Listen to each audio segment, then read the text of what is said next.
নমস্কার বন্ধুরা, জয়তী ল্যাবের আজকের নিবেদনে আপনাদের সকলকে স্বাগত। আজকের গল্প শরদিন্দু বন্দ্যোপাধ্যায়ের লেখা মরণ ভোমরা। শরদিন্দু বন্দ্যোপাধ্যায়ের জন্ম 1899 খ্রিস্টাব্দে, মৃত্যু 1970 খ্রিস্টাব্দে। বাংলা সাহিত্যে শরদিন্দু বন্দ্যোপাধ্যায় একটি বিশাল ব্যক্তিত্ব। ব্যোমকেশ বক্সীর স্রষ্টা তো বটেই, তাছাড়া লিখেছেন অজস্র ছোট গল্প, দুর্দান্ত কয়েকটি ঐতিহাসিক উপন্যাস, কিশোরদের জন্য গল্প ও চিত্রনাট্য। শ্রোতাদের সুবিধার জন্য কিছু জায়গায় গল্পের ভাষাটি একটু সহজ করে নেওয়া হয়েছে। শুরু হচ্ছে আজকের গল্প মরণ ভোমরা। বড়দিনের ছুটি শেষ হতে আর দেরি নেই। গত কয়েকদিন থেকে পশ্চিমে বাতাস দিয়ে দুর্জয় শীত পড়েছে। সন্ধ্যার পর আমরা মাত্র 3জন ক্লাবের সদস্য চারিদিকের দরজা জানলা বন্ধ করে দিয়ে চিমনির গনগনে আগুনের সামনে বসেছিলাম। ছেঁড়া ছেঁড়া মেঘ ও প্রবল বায়ু মিলে একটা দুর্যোগ সৃষ্টি করার চেষ্টা করছে। অমূল্য বলল, আজ আর কেউ আসছে না, চলো বাড়ি ফেরা যাক। 3জনে ভূতের মতো বসে থেকে কোনো লাভ নেই, 4জন হলেও না হয় ব্রিজ খেলা যেত। বড়দা স্থিমিত নেত্রে আগুনের দিকে চেয়ে বসেছিল। কতকটা যেন অন্যমনস্কভাবেই বলল, সেবারে এই ডিসেম্বর মাসে কাসৌলি গিয়েছিলুম। বাপ রে বাপ, কি শীত! মাথার ঘিলু পর্যন্ত জমে যাওয়ার উপক্রম। পালিয়েই আসতুম, যদি না একটা ভারী আশ্চর্য ব্যাপার ঘটে সব ওলটপালট করে দিত। আচ্ছা, কত বড় গঙ্গা ফড়িং তোমরা দেখেছ বলো দেখি? অমূল্য বলল, হুম, আষাঢ়ে গল্প ফাগার মতলব। ওসব চালাকি চলবে না বড়দা, আমি উঠলুম। আমি জিজ্ঞাসা করলাম, কসৌলি গিয়েছিলে কেন? বড়দা বলল, কুকুরে কামড়েছিল, সেই কথাই তো। অমূল্য বলল, জানি, সে বিষ এখনো তোমার শরীর থেকে বেরোয়নি। আমি আর এখানে থাকতে পারছি না, তোমার গঙ্গা ফড়িং নিয়ে তুমি থাকো। অমূল্য উঠে পড়ল, শালখানা ভালো করে গায়ে জড়িয়ে ঘোমটার মতো করে মাথায় দিয়ে দরজার দিকে অগ্রসর হল। দরজা বন্ধ ছিল। ঠেলা দিয়ে খুলেই অমূল্য চমকে উঠল। কে রে? মশায়, আসতে পারি কি? অপরিচিত কণ্ঠস্বরে ফিরে দেখলাম ওভারকোট ও মাংকি ক্যাপে সব অবয়ব আচ্ছন্ন করে একটা লোক দরজার মুখে দাঁড়িয়ে আছে। চোখ মুখ কিছুই দেখা গেল না, শুধু মাংকি ক্যাপ ও ওভারকোটের কলারের অন্তরালে একজোড়া কালো গোফের আভাস পাওয়া গেল মাত্র। অমূল্য জিজ্ঞাসা করল, কি চান? লোকটি বলল, এইটি কি বাঙালিদের ক্লাব? বড়দা আহ্বান করে বলল, হ্যাঁ, আসুন, ভেতরে এসে বসুন। অমূল্য, দরজাটা ভিজিয়ে দিয়ে এসো হে, ঠান্ডা হাওয়া আসছে। লোকটি ঘরে এসে প্রথমে মাংকি ক্যাপ ও পরে ওভারকোট খুলে চেয়ারের পিঠের উপর রাখল। তখন প্রকাণ্ড খোলের ভিতর থেকে অতি ক্ষুদ্র শামুকের মতো তার চেহারাখানা প্রকাশ হয়ে পড়ল। মানুষ যে এত শীর্ণ হয়েও বেঁচে থাকতে পারে তা এই লোকটিকে না দেখে ধারণা করা কঠিন। বয়স বোধহয় 35-36-এর বেশি নয়, কিন্তু কোনো দুরারোগ্য ব্যাধি বা মানসিক দুশ্চিন্তা তার নিরতিশয় ক্ষীণ শরীরটির প্রত্যেক অবয়বে যেন জরার ছাপ মেরে দিয়েছে।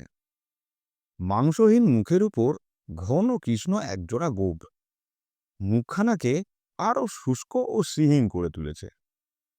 কপালে গভীর কালো রেখা, মুখের রং ফ্যাকাশে পিতবর্ণ, মাথার দুপাশে বড় বড় একজোড়া কান, যেন পাখা মেলে উড়বার উপক্রম করছে। তার মুখের সমস্ত প্রত্যঙ্গই মৃত বলে মনে হয়। কেবল কালিমাখা বড় বড় দুটো চোখ যেন দেহের শেষ প্রাণশক্তিটুকু হরণ করে জ্বলজ্বল করে জ্বলছে। অজীর্ণ, ম্যালেরিয়া প্রভৃতি ব্যাধির তাড়নায় যারা শীতকালে সুজলা বাংলাদেশের মায়া কাটিয়ে পশ্চিমে বেড়াতে আসেন, তাদের মধ্যে এই ধরনের চেহারা দু একটা যে দেখি না এমন নয়। বুঝলাম, ইনি একজন শাস্ত্রান্বেষী জি। মনে মনে ভাবলাম, কেবলমাত্র মুঙ্গেরের জল হাওয়া এই কঙ্কালে প্রাণ প্রতিষ্ঠা করতে পারবে কি? ঘোর সন্দেহ আছে। অমূল্য জিজ্ঞেস করল, আপনি কি ক্লাবের কোনো সভ্যকে খুঁজছেন? লোকটি একবার আমাদের তিনজনের মুখের দিকে চেয়ে দেখল। তার গোঁফজোড়া একটু নড়ল। তারপর অদ্ভুত রকমের একটা হাসি হেসে বলল, তা হতে পারে, এখনো ঠিক বলতে পারছি না। আমরা অবাক হয়ে রইলাম। লোকটি আবার বলল, আমি এই শহরে নবাগত, আজ 3 দিন হলো এসেছি, ডাক বাংলোয় আছি, কিন্তু এ কদিন বাঙালির সঙ্গে কথা না বলে হাঁপিয়ে উঠেছি মশাই। আজ সন্ধ্যাবেলা বেয়ারার কাছে খবর পেলুম এখানে বাঙালিদের একটা ক্লাব আছে, তাই খোঁজ করতে করতে এসে হাজির হয়েছি। আর থাকতে পারলুম না। আমি বললাম, বেশ করেছেন, যতদিন থাকেন নিয়মিত আসবেন, আমরা খুব খুশি হব। তা স্বাস্থ্য উপলক্ষে এখানে আসা হয়েছে বুঝি? লোকটি বলল, না, স্বাস্থ্য তো আমার বেশ ভালোই। কিছুক্ষণ চুপ করে থেকে হঠাৎ তার উজ্জ্বল চোখ দুটো তুলে বলল, সেজন্য নয় মশাই, মৃত্যু আমাকে তাড়া করে নিয়ে বেড়াচ্ছে, তাই ভারতবর্ষময় ছোটাছুটি করে বেড়াচ্ছি, কিন্তু রেহাই নেই। যেখানেই যাই মৃত্যু আমার পেছনে লেগে আছে। মনে ভাবি আর বাঙালিদের সঙ্গে দেখা করব না, কিন্তু পারি না, প্রাণ হাঁপিয়ে ওঠে। কথাটা খাপছাড়া ঠেকল। তবু মৃত্যু যে তাকে তাড়া করছে এবং অচিরেই ধরে ফেলবে, সে বিষয়ে অন্তত আমার মনে কোনো সন্দেহ ছিল না। তবুও তাকে সান্ত্বনা দেওয়ার অভিপ্রায়ে বললাম, এখানকার জল হাওয়া খুব ভালো, কিছুদিন থাকুন, নিশ্চয়ই সেরে উঠবেন। লোকটি পকেট থেকে চামড়ার সিগার কেস বার করে বলল, ধূমপান করেন কি? বলে 3টি ভীষণ দর্শন সিগার আমাদের তিনজনকে দিয়ে নিজে একটি ধরিয়ে টানতে আরম্ভ করল। আমরা নির্বাক হয়ে তার মুখের দিকে চাইলাম। এই শরীরের উপর এইরূপ বিকট আকৃতি বিষাক্ত কড়া সিগার, এইভাবে চললে লোকটা আর কদিন বাঁচবে? আমাদের মুখের প্রতি তার নজর ছিল। সে ঈষৎ হেসে বলল, আপনারা ভুল করছেন, আমি দেখতে একটু রোগা বটে, কিন্তু আমার শরীরে কোনো রোগ নেই। ধরুন তো আমার পাঞ্জা। এই বলে কাঠির মতো আঙুলযুক্ত কঙ্কালসার হাতখানা আমার দিকে বাড়িয়ে দিল। পাগল নাকি? আমি তাড়াতাড়ি বললাম, না না, সে কথা বলিনি।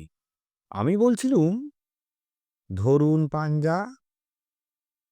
লোকটির চক্ষু দুটি ধকধক করে জ্বলে উঠল। আমরা মনে মনে প্রমাদ গুনলাম। কোথা থেকে একটা উন্মাদ এসে জুটল।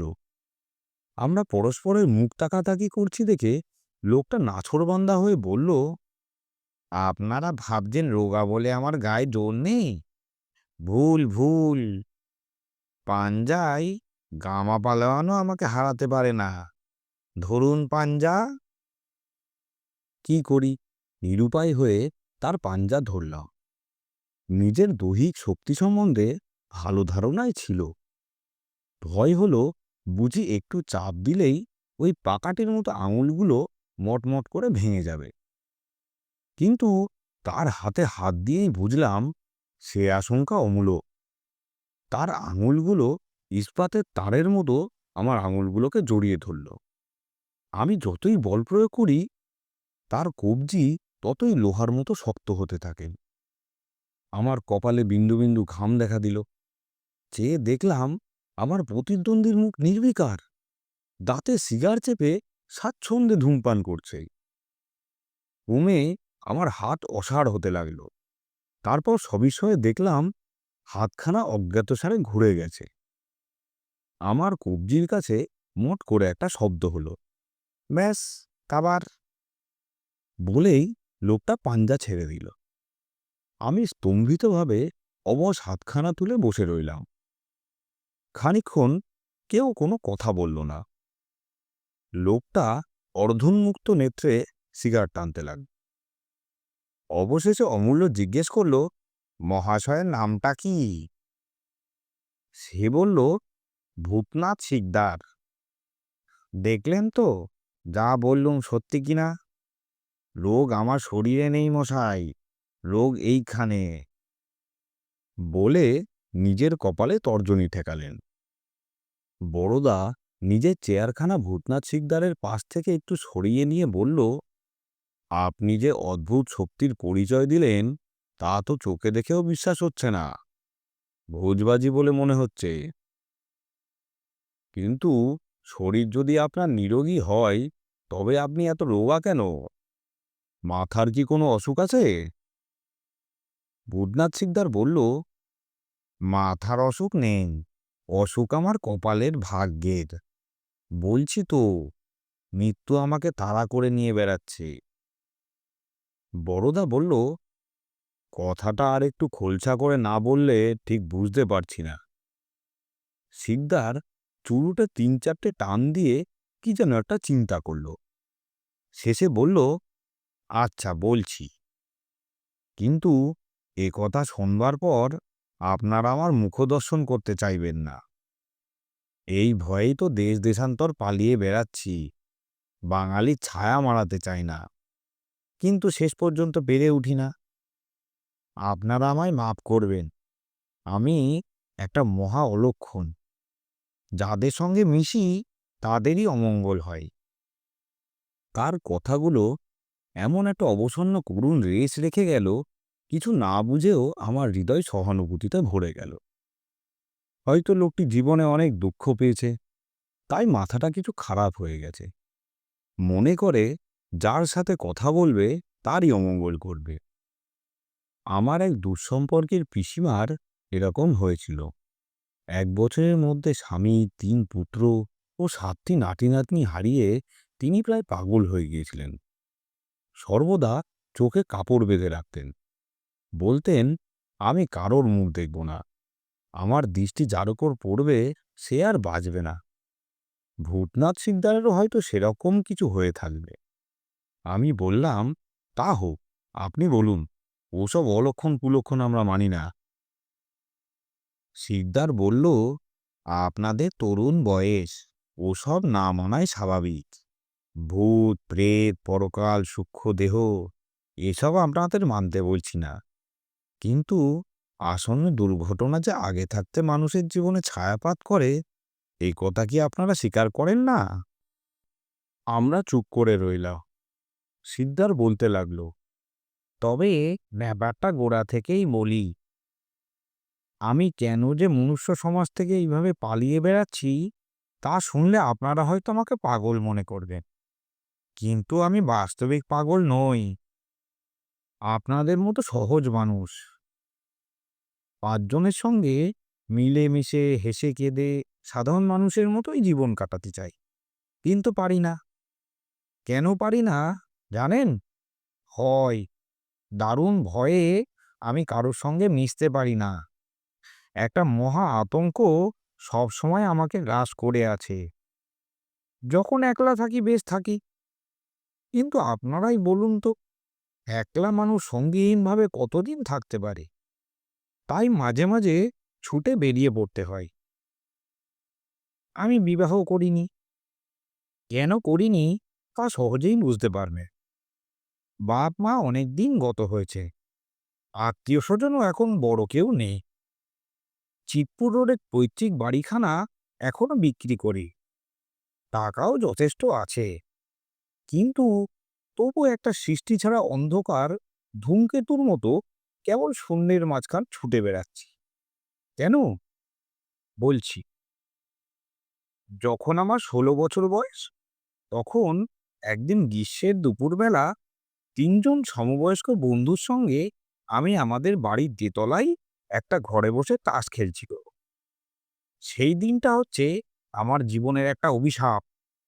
স্কুলে গরমে ছুটি হয়ে গেছে, রোজই আমাদের এরকম খেলা বসে। তেতলার এই ঘরটি দিব্যি নিরিবিলি। চিৎপুর রোডে চিৎকার সেখান পর্যন্ত পৌঁছায় না, শুধু মাঝে মাঝে ট্রামের ঢং ঢং শব্দ শোনা যায়। সেদিন আমরা ৪ জন নিবিষ্ট মনে বসে খেলছি। এমন সময় খোলা জানলা দিয়ে একটা কালো ভোমরা ঘরে ঢুকে আমাদের ঘরে ভন ভন করে ঘুরতে লাগলো। খেলায় এত তন্ময় ছিলাম যে প্রথমটা লক্ষ্যই করি, কিন্তু সেটা যখন আমার মাথা চারিদিকে ঘুরপাক খেতে আরম্ভ করলো, তখন আমরা চারজনেই উঠে তাকে তাড়াবার চেষ্টা করতে লাগলো। কিন্তু সেও কিছুতেই যাবে না। পাখা দিয়ে, ব্যাডমিন্টনের ব্যাট দিয়ে যতই তাকে মারার চেষ্টা করি, সেও ততই আমাদের লক্ষ্য এড়িয়ে কখনো নিচুতে, কখনো প্রায় কড়িকাঠের কাছে উঠে ঘুরতে থাকে। আমরা যেই আবার খেলাতে বসি, অমনি আমাদের কানের কাছে এসে ভোঁ ভোঁ শব্দ করে উঠতে আরম্ভ করে। প্রায় আধ ঘন্টা তার পেছনে লেগে থাকবার পর যখন আমরা হয়রান হয়ে পড়েছি, তখন ভোমরাটা ভনভন করে এসে একবার আমার মাথার চারিদিকে চক্র দিয়ে নিজে থেকেই জানলা দিয়ে বেরিয়ে গেল। বাইরের তপ্ত বাতাসে তার ক্রুদ্ধ গুঞ্জন ক্রমে ক্ষীণ হয়ে মিলিয়ে গেল। গোপাল বললে, দেখ ভাই, আশ্চর্য ভোমরা! একবার আমি ব্যাডমিন্টনের ব্যাট দিয়ে মারলাম, ঠিক মনে হলো ভোমরাটা তাতের ভিতর দিয়ে গলে গেল। বীরেন বললে, দূর, অত বড় ভোমরা কখনো ওইটুকু ফাঁক দিয়ে গলতে পারে? হরিপদ বলে, কিন্তু এই কলকাতা শহরে ভোমরা এলো থেকে ভাই? কাছে পিঠে কোথাও বাগানও তো নেই। সত্যিই তো, ভোমরা এলো থেকে? আমরা নানা রকম আন্দাজ করতে লাগলো, কিন্তু কোনোটাই বেশ লাকসই হলো না। তখন আমাদের বয়স কম, ভোমরা কোথা থেকে এলো এই সমস্যা নিয়ে বেশি মাথা ঘামালো না। কিন্তু ভোমরাটাকে মন থেকে সম্পূর্ণ ঝেড়ে ফেলতেও পারল না। পরদিন দুপুরে গোপাল তাস খেলতে এলো না। তিনজনে খেলা ভালো জমল না। সারা দুপুর গল্প করে আর গোপালকে গালাগাল দিয়ে কাটিয়ে দিল। গোপাল গ্রে স্ট্রিটে থাকতো। বিকেলবেলা তার বাড়ি গিয়ে দেখল সে বিছানায় শুয়ে আছে, মাথায় বরফ দেয়া হচ্ছে। আমায় দেখে চিনতে পারলো কিনা বোঝা গেল। চোখের দৃষ্টি ঘোলাটে লাল। শুধু একবার গঙিয়ে গঙিয়ে কি একটা কথা বললে, মনে হলো যেন বললে, ভোমরা। তার চারিদিকে ডাক্তার আর বাড়ির লোক ভিড় করেছিল, কিন্তু কাউকে জিজ্ঞেস করতে পারলুম না গোপালের কি হয়েছে। পরে শুনেছিলুম সর্দি গোর, শ্বাসটো। আমি চুপি চুপি চোরের মতো বাড়ি ফিরে এলো। তার সেই অস্পষ্ট কথাটা আমার মাথার মধ্যে কেবলই গুমড়ে গুমড়ে উঠতে লাগে, ভোমরা, ভোমরা। পরদিন সকালে গোপাল মারা গেল। সেই থেকে কি করে জানি না আমার মনে গেঁথে গেল যে সেই ভোমরাটা ছিল মৃত্যুর দূত। গোপালের দিন ফুরিয়ে এসেছে এই খবরটা সে আমাদের দিতে এসেছিল। তারপর থেকে এই ২০ বছরের মধ্যে কতবার ভোমরা দেখেছি জানেন? ৩২১ বার। আর একবারও আমার ভোমরা দেখা নিষ্ফল হয়নি। নিভন্ত সিগারটা আগুনের মধ্যে ফেলে দিয়ে শিকদার আর একটা সিগার ধরা। আমরা নিস্তব্ধ হয়ে বসে রইলাম। শিকদার বলল, প্রথম প্রথম মনে হতো বুঝি আমার মনের ভুল, কিন্তু তা নয়। ভোমরাটাকে সকলেই দেখতে পায়, এবং দেখা ৩ দিনের মধ্যেই যারা দেখেছে তাদের মধ্যে একজনের মৃত্যু অনিবার্য। বাবা মারার আগে ভোমরা দেখলুম, মার বেলাতেও দেখা পেলুম। ক্রমে মানুষের সঙ্গ আমার কাছে ভয়াবহ হয়ে উঠল। সর্বদাই আতঙ্ক, কি জানি কখন ভোমরা দেখে ফেলি। হয়তো ৫ জন বন্ধুবান্ধব মিলে গল্প করছি, হঠাৎ ভোমরা দেখা দিলে দুম করে বুকের মধ্যে হাতুড়ির ঘা পড়ল। আমার এই সুস্থ সবল বন্ধুদের মধ্যে একজনের মেয়াদ ফুরিয়েছে, ৩ দিনের মধ্যে তাকে যেতে হবে। একবারের ঘটনা বলি। বর্ধমানে মামার বাড়ি গিয়েছি। মামার অনেকগুলি ছেলে মেয়ে। পৌঁছানোর পরদিন সকালবেলা আমরা সকলে মিলে বারান্দায় চা খাচ্ছি। এমন সময় ভোমরার আবির্ভাব হলো। আমার বুকের ভেতরটা ধড়ফড় করে উঠলে। সুবি বলে মামার একটা বছর দশকের মেয়ে দেওয়ালের ধারে বসে চা তৈরি করছিল। ভোমরাটা উড়তে উড়তে দেয়ালে ঠোকর খেয়ে টপ করে পড়ল একেবারে সুবির মাথায়। সুবি হাউমাউ করে উঠে দাঁড়াতেই জ্বলন্ত স্টোভটা উল্টে গিয়ে তার কাপড়ে আগুন ধরে গেল। ভোমরাও ভোঁ করে উড়ে পালালো। আমরা ৫ জন মিলে সুবির কাপড়ের আগুন নেভালুম বটে, কিন্তু তার পা দুটো ঝলসে সাদা হয়ে গেল। ডাক্তার এসে ওষুধপত্রের ব্যবস্থা করে বলে গেলেন, সিরিয়াস কিছু নয়, খুব বেঁচে গেছে। মনে মনে বললুম, বেঁচে মোটেই যায়নি, এ ভোমরার নোটিশ, ব্যর্থ হবার নয়। ঘা থেকে সেপটিক, তারপরেই সাপ। দুপুরবেলা সুবির জ্বর এলো। সন্ধ্যার সময় আমি একটা ছুতো করে ঊর্ধ্বশ্বাসে বর্ধমান ছেড়ে পালালো। সুবিটা বড় ভালো মেয়ে ছিল। মামাতো ভাই বোনের মধ্যে তাকেই সবচেয়ে বেশি ভালোবাসতুম। বাড়ি ফিরে এসে কাউকে কিছু বললুম না। যথাসময়ে টেলিগ্রাম এলো, সুবির কিছু হয়নি, মামা হঠাৎ হার্ট ফেল করে মারা গেছেন। ভোমরার অভিসন্ধি বোঝবার চেষ্টা করেছিল, তাই সে একটু আমার সঙ্গে ইয়ার্কি করে গেল। আমার মনের অবস্থা একবার ভেবে দেখুন, সর্বদা যেন মৃত্যুর দূতকে সঙ্গে করে নিয়ে বেড়াচ্ছি। অনেক ভেবে ভেবে একটা মতলব ঠিক করলুম, দিনের বেলা যতদূর সম্ভব একলা থাকতো, রাত্রিরে বাড়ি থেকে বের হতো। মনের ভাবটা এই যে, রাত্রিরে তো আর ভোমরা আসতে পারবে না। কিন্তু আমার ফন্দি খাটলো না। দিন রাত্রি নির্বিচারে ভোমরা আসতে লাগলো। রাত্রিরে কানামাছির মতো টাউরি খেতে খেতে আসে, আবার টাউরি খেতে খেতে চলে যায়।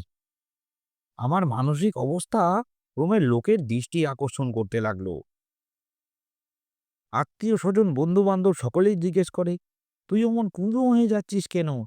চেহারাটাও দিন দিন ভূতে পাওয়া গোছের হয়ে যাচ্ছে, হয়েছে কি?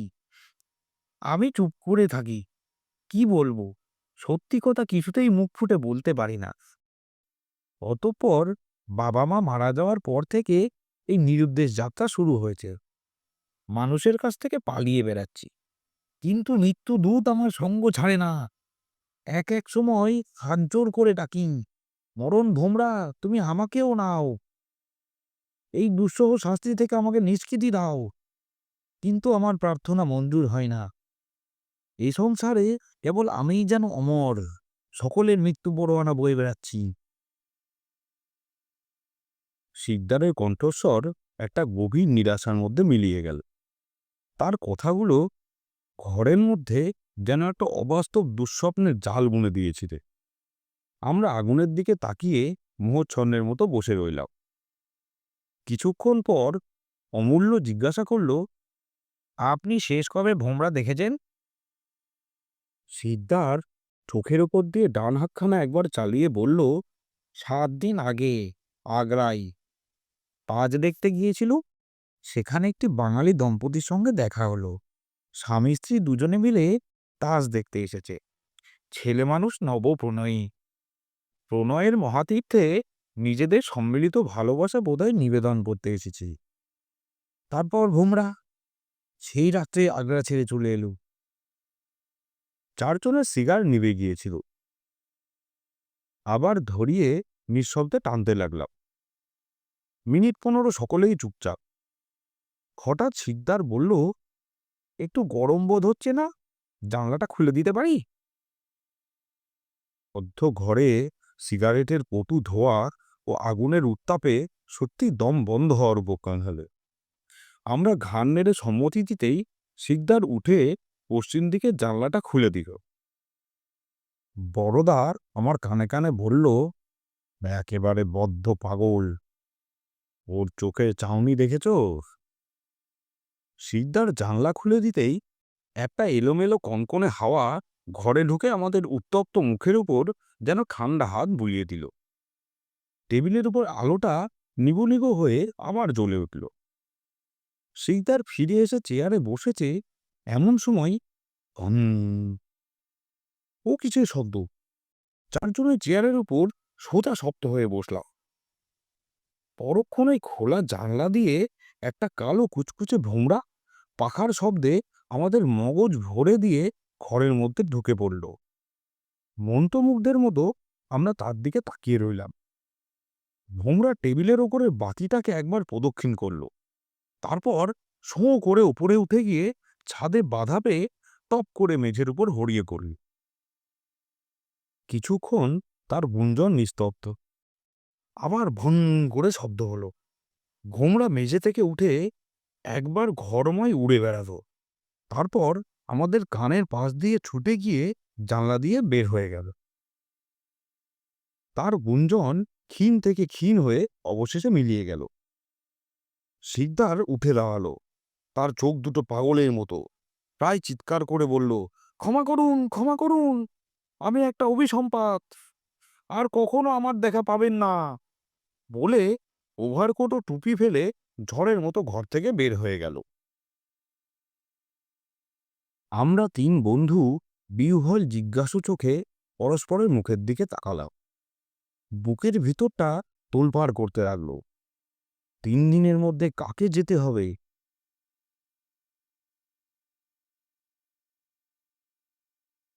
শেষ হলো আজকের গল্প মরণ ভোমরা।